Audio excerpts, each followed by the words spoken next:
Hamas ও ইসরায়েলের প্রতিনিধিদের সঙ্গে মধ্যস্থতাকারীদের আলোচনা শুরু আজ। থুনবার্গ সহ ১.৫ শতাধিক অভিযাত্রীকে গ্রিসে ফেরত।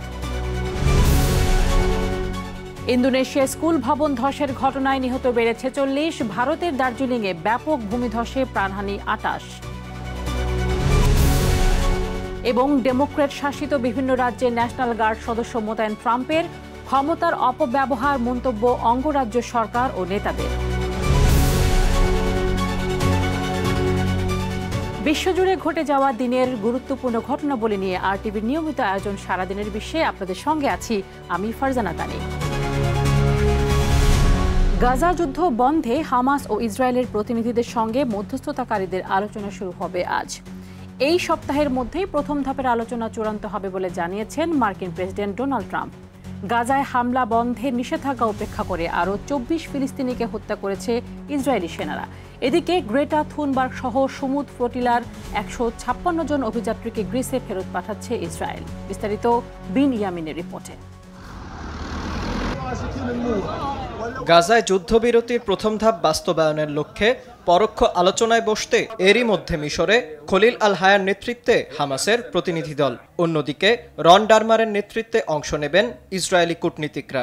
যুদ্ধবিরতির সব খুঁটিনাটি দিক চূড়ান্ত করতে এ আলোচনা হবে।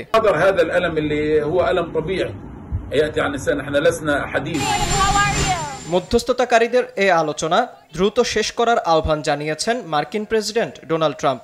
এ সপ্তাহের মধ্যেই একটি চূড়ান্ত সিদ্ধান্তের সম্ভাবনার কথাও জানান তিনি। বলেন, বন্দীদের শীঘ্রই মুক্ত করা হবে।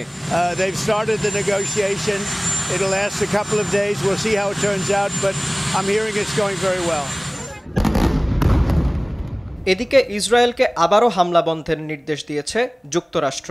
মার্কো রুবিও বলেন, বোমা হামলার মধ্য দিয়ে জিম্মিদের মুক্ত করা সম্ভব নয়। তবে এসব উপেক্ষা করে হামলা জারি রেখেছে ইসরায়েল। তাদের প্রধানমন্ত্রী দপ্তর জানায়, বোমা হামলা আগের চেয়ে কমানোর নির্দেশ দেয়া হয়েছে সেনাদের। তবে গাজায় কোনো যুদ্ধবিরতি চলছে না বলে উল্লেখ করেন তারা। ৩ বছরের এ যুদ্ধে ৬৭,০০০-এরও বেশি ফিলিস্তিনিকে হত্যা করেছে আইডিএফ সেনারা। এদিকে গ্রেটা থুনবার্গ ছাড়াও গ্লোবাল সমুদ্র ফ্লোটিলা থেকে আটক হওয়া অধিকার কর্মীদের হেনস্থা করার অভিযোগ উঠেছে ইসরায়েলি সেনাদের বিরুদ্ধে। এর আগে তারা গ্রেটা থুনবার্গকে ইসরায়েলের পতাকায় চুমু খেতে বাধ্য করার অভিযোগ করে ফ্লোটিলা কোয়ালিশন। বিন ইয়ামিন, আরটিভি। ইন্দোনেশিয়ার পূর্ব জাভা প্রদেশের একটি স্কুল ভবন ধসের ঘটনায় এখন পর্যন্ত নিহতের সংখ্যা বেড়ে হয়েছে ৪৬। আরও প্রায় ১৫০ জন আহত হলেও এখনও প্রায় ১৮ জন নিখোঁজ রয়েছেন। তথ্যটি নিশ্চিত করেছে স্থানীয় সংবাদ মাধ্যম জাকার্তা গ্লোব। অভিযোগ উঠেছে, প্রয়োজনীয় ফাউন্ডেশন না থাকা সত্ত্বেও শ্রেণীকক্ষ বাড়ানোর জন্য ভবনটির ছাদে নির্মাণ কাজ চলছিল। এদিকে ভবনটির ৬০% ধ্বংসাবশেষ পরিষ্কার করা হয়েছে। তবে কাছাকাছি আরও একটি ভবন ধসে পড়ায় স্কুল চত্বর ও আশপাশের এলাকা ধ্বংসস্তূপে পরিণত হয়েছে বলে জানায় বাসারনাসের অপারেশন বিভাগের পরিচালক ইউধি ব্রামান্তিও। টানা ১২ ঘন্টার ভারী বর্ষণে ভারতের পশ্চিমবঙ্গের দার্জিলিংয়ে ব্যাপক ভূমিধস ঘটেছে। এতে নিহত হয়েছে কমপক্ষে ২৮ জন। এছাড়া আহত হয়েছে আরও শতাধিক। পাহাড়ি ধসের কারণে সড়ক যোগাযোগ বিচ্ছিন্ন হয়ে পড়ায় আটকা পড়েছে বহু পর্যটক। সবচেয়ে বেশি ক্ষয়ক্ষতি হয়েছে জেলার মিরিক ও সুখিয়াপোখরিতে। এছাড়া একাধিক সেতু ধসে যাওয়ায় পার্শ্ববর্তী শিলিগুড়ি ও সিকিমের সঙ্গেও সড়ক যোগাযোগ বন্ধ রয়েছে। এ ঘটনায় নিহত ও আহতের পরিবারের প্রতি গভীর সমবেদনা জানিয়েছেন দেশটির রাষ্ট্রপতি দ্রৌপদী মুর্মু এবং প্রধানমন্ত্রী নরেন্দ্র মোদী। দার্জিলিংয়ে উদ্ধার তৎপরতা ও ক্ষতিগ্রস্তদের পুনর্বাসনে রাজ্য সরকারকে সব ধরনের সহায়তার আশ্বাস দেন প্রধানমন্ত্রী। বিশ্বের সর্বোচ্চ পর্বতমালা মাউন্ট এভারেস্টের তিব্বত অংশে আটকা পড়া ৩৫০ পর্যটককে নিরাপদে সরিয়ে নেওয়া হয়েছে। বাকি আরও ২০০ জনকে উদ্ধারের চেষ্টা চলছে। প্রবল তুষারঝড়ে বের হয়ে আসা সব রাস্তা বরফে ঢেকে পড়ায় আটকা পড়েন তারা। তথ্যটি নিশ্চিত করেছে বার্তা সংস্থা বিবিসি নিউজ। ভূপৃষ্ঠ থেকে প্রায় ১৬,০০০ ফুট উঁচুতে বরফ পরিষ্কারের কাজে হাজারো স্থানীয় গ্রামবাসী ও উদ্ধারকারী দলের সদস্যরা কাজ করছেন। অন্যদিকে সীমান্তের ঠিক অপর পারে নেপালে রোববার ভারী বৃষ্টিপাতে ভূমিধস ও আকস্মিক বন্যায় অন্তত ৪৭ জন প্রাণ হারিয়েছেন। এছাড়া ভারত সীমান্তের ইলাম জেলায় পৃথক ভূমিধসে ৩৫ জনের প্রাণহানি হয়েছে। বিভিন্ন অজুহাতে যুক্তরাষ্ট্রের বিভিন্ন রাজ্যে ন্যাশনাল গার্ড সদস্য মোতায়েন করে চলেছে প্রেসিডেন্ট ডোনাল্ড ট্রাম্প। এবার যুক্তরাষ্ট্রের ইলিয়ন অঙ্গরাজ্যের শিকাগো শহরে ৩০০ ন্যাশনাল গার্ড সদস্য মোতায়েনের অনুমোদন দিয়েছেন তিনি। মূলত লাগামহীন অপরাধ দমনের অজুহাতে এই সিদ্ধান্ত বলে দাবি করেন মার্কিন প্রেসিডেন্ট ডোনাল্ড ট্রাম্প। যদিও সমালোচকরা বলছেন ডেমোক্র্যাট শাসিত শহরগুলোয় বিতর্কিতভাবে সেনা মোতায়েনের পরিকল্পনা বাস্তবায়নের চেষ্টা চালাচ্ছেন তিনি। আরও জানাচ্ছেন Biniyamin. Washington, Los Angeles, Memphis ও পোর্টল্যান্ডের পর এবার শিকাগোতে সেনা মোতায়েনের ঘোষণা এলো। ন্যাশনাল গার্ড সাধারণত অঙ্গরাজ্যের গভর্নরের অনুমতিতে মোতায়েন করা হয়, কিন্তু তা ছাড়াই কেন্দ্রীয় সরকারের অধীনে বিভিন্ন শহরে সেনা মোতায়েনের বিষয়টি আইনি ও সাংবিধানিক প্রশ্নের জন্ম দিচ্ছে। মার্কিন প্রেসিডেন্টের এই পদক্ষেপের কয়েক ঘন্টা আগে অভিবাসন কর্তৃপক্ষ জানিয়েছিল ডেমোক্র্যাট শাসিত শহরটিতে বিক্ষোভকারীদের সঙ্গে তাদের সংঘর্ষ হয়। আইন শৃঙ্খলা রক্ষাকারী বাহিনীর গাড়ির উপর গাড়ি উঠিয়ে দেয় বিক্ষোভকারীরা। এ সময় অস্ত্রধারী এক নারীকে গুলি করা হয়। হোমল্যান্ড সিকিউরিটি বিভাগ জানায় গুলিবিদ্ধ নারী নিজেই স্থানীয় হাসপাতালে যান, তবে তার শারীরিক অবস্থা জানা যায়নি। আগে থেকেই ডোনাল্ড ট্রাম্পের অভিবাসন নীতির বিরুদ্ধে বিক্ষোভ ক্রমাগত বাড়ছে শিকাগোতে। সেখানকার ইমিগ্রেশন অ্যান্ড কাস্টমস এনফোর্সমেন্ট কার্যালয়ের সামনে বেশ কিছু বিক্ষোভের ঘটনা ঘটেছে। এদিকে কয়েক সপ্তাহ ধরে শিকাগোতে সেনা মোতায়েন পরিকল্পনার সমালোচনা করে আসছেন অঙ্গরাজ্য সরকার এবং স্থানীয় নেতারা। তারা এটিকে ক্ষমতার অপব্যবহার বলে আখ্যা দিয়েছেন। ন্যাশনাল গার্ড মোতায়েনের সিদ্ধান্ত নিয়ে ট্রাম্প একটি কৃত্রিম সংকট তৈরির চেষ্টা চালাচ্ছেন।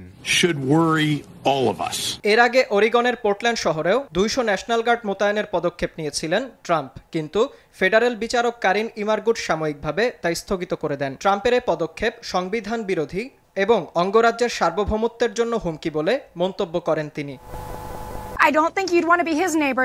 আর হোমল্যান্ড সিকিউরিটি বিভাগের সহকারী সচিব ট্রিশা ম্যাকলাফলিন এক বিবৃতিতে বলেছেন, শিকাগোতে বিক্ষোভের কারণে আইন শৃঙ্খলা রক্ষাকারী বাহিনীর সদস্যরা তাদের যানবাহন সরাতে পারছিলেন না, ফলে তারা গাড়ি থেকে নেমে যেতে বাধ্য হন। যে গাড়িটি আইন শৃঙ্খলা রক্ষাকারী বাহিনীর যানবাহনে ধাক্কা দিয়েছিল সেটির চালকের হাতে একটি বন্দুক ছিল বলে দাবি করেন হোমল্যান্ড সিকিউরিটি বিভাগের এই সহকারী সচিব।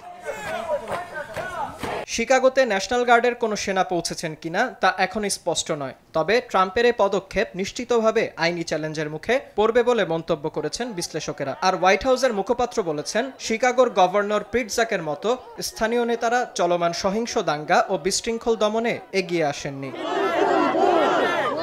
এমন পরিস্থিতিতে কেন্দ্র সরকারের কর্মকর্তা ও সরকারি সম্পদ রক্ষার জন্য শহরটিতে ৩০০ ন্যাশনাল গার্ড মোতায়েনের অনুমোদন দিয়েছেন প্রেসিডেন্ট ট্রাম্প। যুক্তরাষ্ট্রের শহরগুলোয় ছড়িয়ে পড়া অরাজকতার মধ্যে চোখ বন্ধ করে বসে থাকবেন না বলে মন্তব্য করেছেন তিনি। এর আগে শিকাগোতে বিভিন্ন অপরাধ ও গোলাগুলির ঘটনা উল্লেখ করে প্রায় ১ মাস ধরে সেখানে সেনা পাঠানোর হুমকি দিয়ে আসছিলেন ট্রাম্প। তবে পরিসংখ্যানে দেখা গেছে গেল ২ বছরে সহিংস অপরাধের ঘটনা উল্লেখযোগ্য হারে কমেছে শিকাগোতে। বিনিয়ামিন, RTV। দুবাইয়ের শীর্ষ ধনী ব্যক্তি কোনো তেল ব্যবসায়ী শেখ বা প্রিন্স নন। তিনি একজন প্রযুক্তি উদ্যোক্তা, যিনি টেলিগ্রাম অ্যাপের প্রতিষ্ঠাতা পাভেল দুরভ।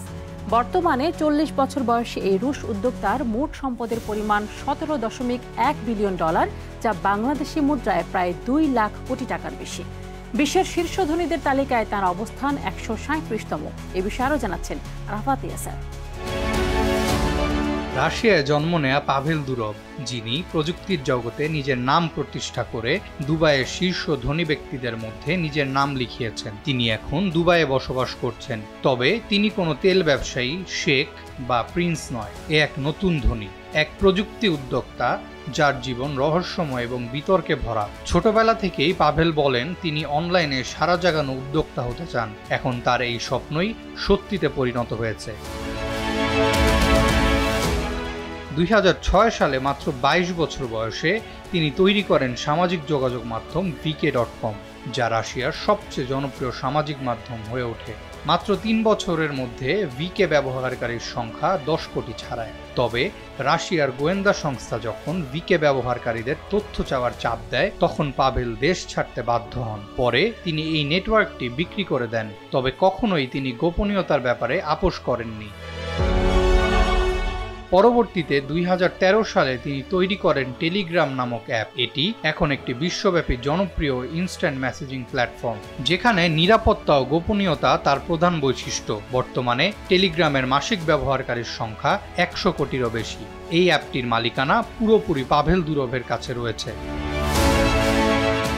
ইন্টারনেটের সুবাদে দেখা যায় পাভেল দুরভের জীবনযাপন অত্যন্ত বিলাসবহুল। তিনি দুবাইয়ের জুমাইরাই দ্বীপপুঞ্জের 15,000 বর্গ ফুটের একটি প্রাসাদে থাকেন। এমনকি তার কাছে রয়েছে একটি ব্যক্তিগত হেলিকপ্টার কাম সি প্লেন, যা আকাশে উঠতে পারে এবং সাগরের ওপরও ভাসতে পারে। এছাড়া তিনি মোট 4টি দেশের নাগরিক, যার মধ্যে রয়েছে Russia, France, Saint Kitts and Nevis ও সংযুক্ত আরব আমিরাত। অন্যদিকে পাভেল পৃথিবীর বিভিন্ন ধনী পরিবারের কাছে নিজের স্পার্ম দান করেছেন, যার মাধ্যমে তিনি অন্তত 100 খানেক শিশুর বায়োলজিক্যাল বাবা হয়েছেন। এসব শিশুদের বাবা মা তাদের সন্তানদের জন্য মেধাবী জিন চান, যার ফলে তারা উচ্চ মূল্যে পাভেলের স্পার্ম কিনেছেন। সম্প্রতি পাভেল ঘোষণা দিয়েছেন তার সমস্ত সন্তানের বয়স 30 হবার পর তারা তার বিপুল সম্পদের একটি অংশ পাবে। পাভেল দুরভের জীবন যেন এক রহস্যে ভরা, যেখানে প্রযুক্তি, বিতর্ক এবং বিলাসিতা একসাথে মিলেমিশে তার জীবনকে করেছে আরও জটিল ও আকর্ষণীয়। বিশ্বজুড়ে তার প্রভাব ও সাফল্যের ফলে তিনি আজকের দিনে শীর্ষ ধনী উদ্যোক্তা হিসেবে প্রতিষ্ঠিত হয়েছেন। আরাফাত ইয়াসার, RTV। আর এরই সাথে শেষ করছি সারাদিনের বিশ্ব। RTVর সাথে সংযুক্ত থাকুন, মতামত জানান RTVর সামাজিক যোগাযোগ মাধ্যমগুলোতে।